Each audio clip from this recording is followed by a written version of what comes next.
Good morning six class. बेटा, अपने हिंदी का फर्स्ट चैप्टर कंप्लीट हो चुका है। उसे हमने रीड भी कर लिया था, क्वेश्चन आंसर बुक वर्क सारा कर लिया था। आज हम अपना सेकंड चैप्टर है वो रीड करेंगे। तो अपना सेकंड चैप्टर है धन की खोज। इसमें गुरु होते हैं, वो अपने शिष्यों की परीक्षा लेने के लिए उन्हें धन लाने के लिए कहते हैं, और धन के माध्यम से वो अपने शिष्यों की परीक्षा ले रहे हैं कि कौन है वो किस तरीके से धन लेकर आता है। तो चलो हम रीड करते हैं।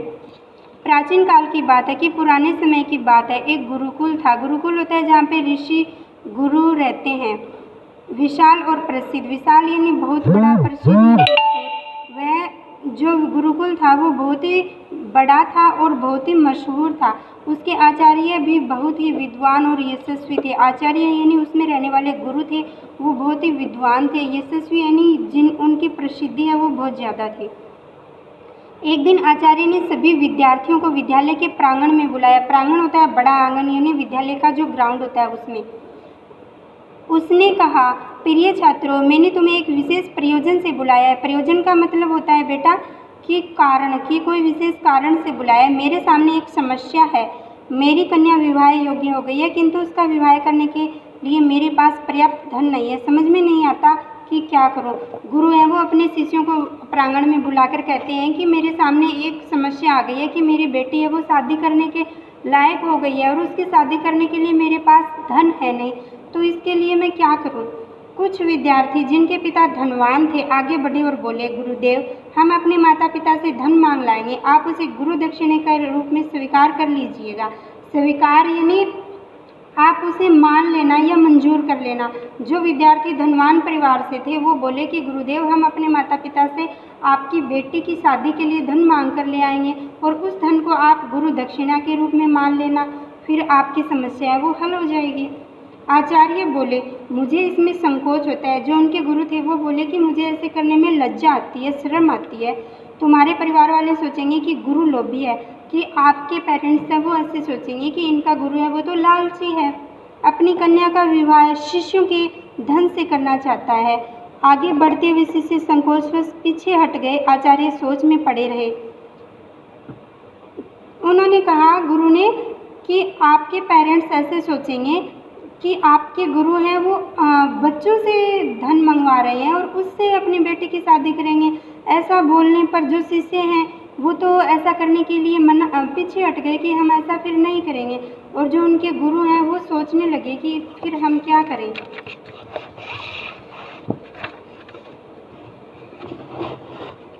कुछ समय बाद आचार्य बोले, एक उपाय है, तुम धन ले आओ किंतु मांग कर नहीं, तुम उसे इस तरह लाओ कि किसी को पता न चले। इस प्रकार काम भी हो जाएगा और मेरी लाज भी रह जाएगी।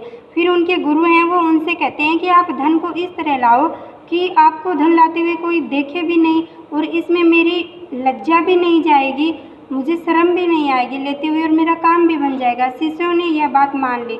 जो उनके शिष्य थे उन शिष्यों ने कहा कि ठीक है, हम आप जैसे कह रहे हो वैसे ही धन ले आएंगे। जो विद्यार्थी निर्धन परिवारों से थे यानी गरीब परिवार के थे, वे गुरु सेवा से वंचित न रह जाए। वंचित होता है यानी वो कुछ मदद करने से रह न जाएं।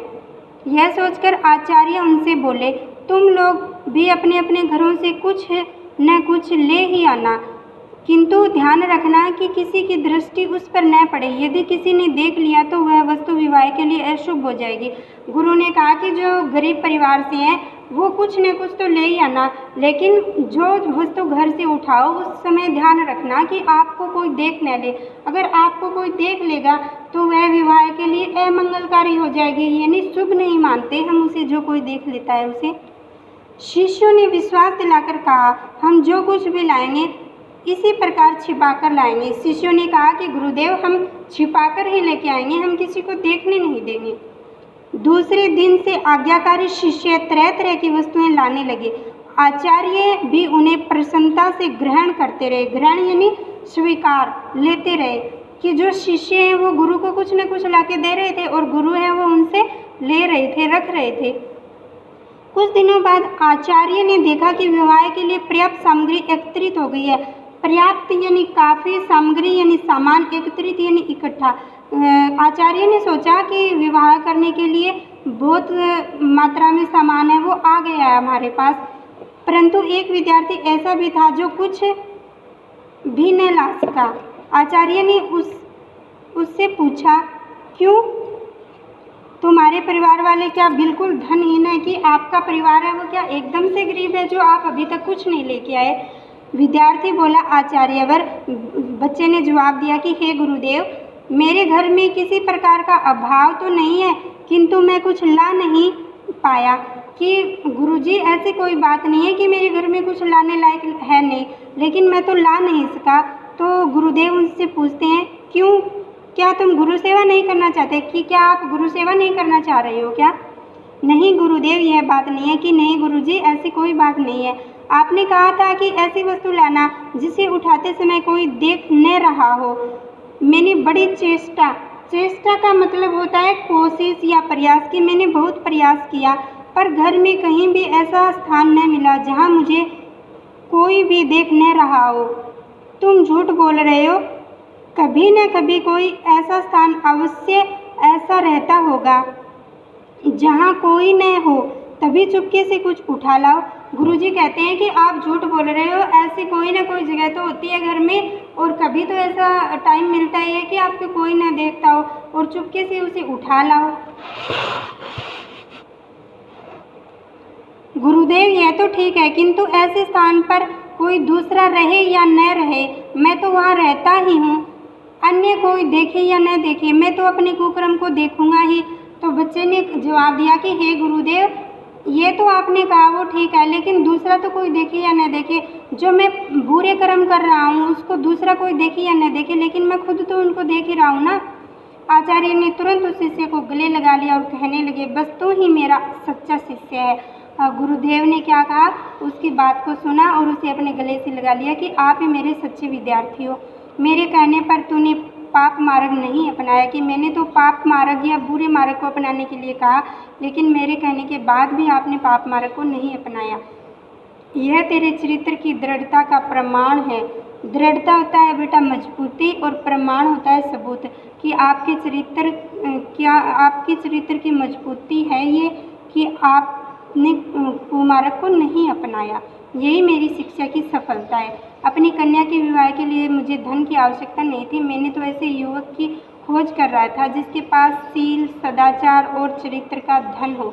सदाचार होता है बेटा अच्छा आचरण, चरित्र जिसका चरित्र भी अच्छा हो। कि मुझे धन की ज़रूरत नहीं थी, मैं तो आपको देख रहा था कि आप क्या करते हो, कैसे करते हो। आज मैंने उसे पा लिया, तो ही मेरी कन्या के लिए योग्य वर है। तो बेटा इसमें देखो, गुरु ने अपने बच्चों की परीक्षा ली थी। उन्हें धन की ज़रूरत नहीं थी, वो ऐसे देखना चाहते थे कि कौन शिष्य है वो मेरे से सही ढंग से शिक्षा प्राप्त कर सका। कि मेरे कहने के बावजूद भी उस बच्चे ने कुमार्ग या पाप मार्ग को नहीं अपनाया।